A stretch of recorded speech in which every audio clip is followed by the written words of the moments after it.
એ તું તારે હવે પોરો ખાધા વિનાનો એક ધારો વરે મારો બાપ. કેમ કે ઉગવાનું તો ઈ બધુંય રેડી ઉગી ગયું. પાથરામાં ને પાથરામાં માંડવી રેડી ઉગી ગઈ અને કપાહ ઉપર કપાહ ઉગી ગયો. નૈયા હવામાં ઉગાડ્યો તે મારા વાલા. અને અમારા પ્રધાનમંત્રીનું સપનું હતું ફસલ વીમા યોજના, એવું કઈક હતું. એ ઘણા વર્ષ પહેલા બોલ્યા હતા. એ સપનું તે પૂરું કરવાનો એને અવસર આપ્યો. કદાચ કોકને ખબર હોય કે ન હોય, સાંભળો જરાક તમે એમના મુખેથી. વાગી ગયો એટલે હવે પૂરું.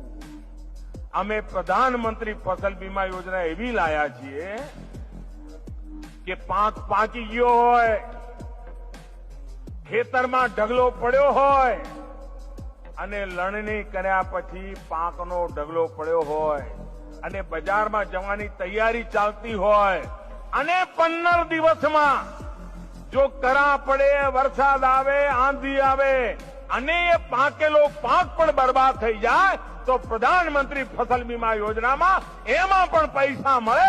આ કામ આપણા પ્રધાનમંત્રી ફસલ બીમા યોજનામાં. એટલે કહું ને તું તારે, તું એન ધોમ ધોકાર તારી મન કી મનમાં ન રહેવી જોઈએ. ફૂલ વરે અમારે તો પાયસમની સેઠ રેડી થઈ ગઈ.